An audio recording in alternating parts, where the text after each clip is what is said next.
Russia is so much more than just Moscow. Russia is the mountains. Russia is the small villages that are lost in the middle of nowhere. It's the men who, I don't know, who see their wives once every 3 months, and then the rest of the time they're with their horses and the tourists. My name is Alexandra Beliveau.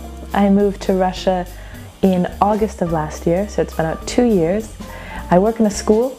I work as an English teacher. My mother's Russian, so I always had this kind of pull. I didn't come here often as a child, so I didn't really know what what Russia was.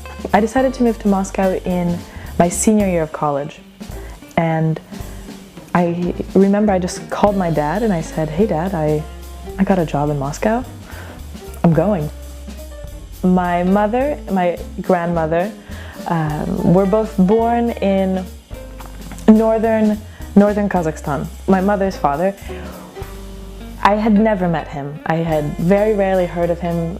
I guess we just lost contact. We found out that he was alive, and I gave him a call. I said, "Hello, could I come and visit?" They said, "Sure." I flew in. I then ended up taking a bus from Barnaul, 10 hours down into Kazakhstan. I got off of the bus station at 5 in the morning. I don't know what my uncle looks like, but I know he's there to pick me up. And he picked me up, and it was the most seamless reunion, I guess, that I could have imagined. And then we went out to the dacha, where my grandfather lives. And my grandfather is entirely blind, and he has been for about 6 years. And so we show up to the dacha, and before he just gave me the biggest hug. It was so unreal, for him and for me. Here, this granddaughter who grew up in America showed up out of the blue in the mountains of Kazakhstan.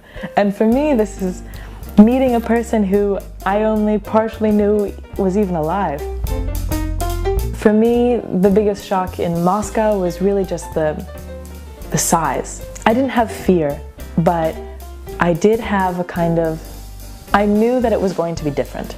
In regards to people, there definitely is a different way of, I think it's the first meeting that's the biggest difference. In Russia, you have to kind of go through a barrier of initial reservation.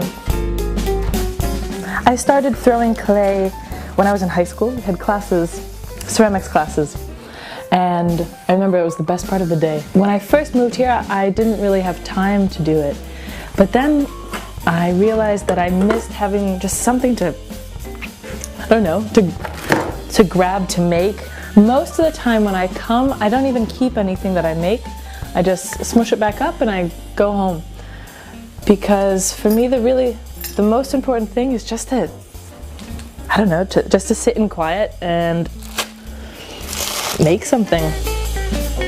Often the question comes up, do you want to stay in Russia? Do you want to be here forever? You know, you'll do so well, you have such a good job, you have so many friends. I mean, why would you go back to America? And for me, there's a very simple answer, and that's my family.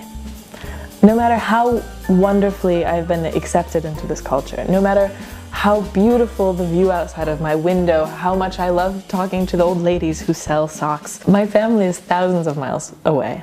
My dad is quite fond of saying, so my father has traveled, he's traveled more than any person that I know. He says that you can only travel if you know where you're from. And I know where I'm from. I'm from upstate New York.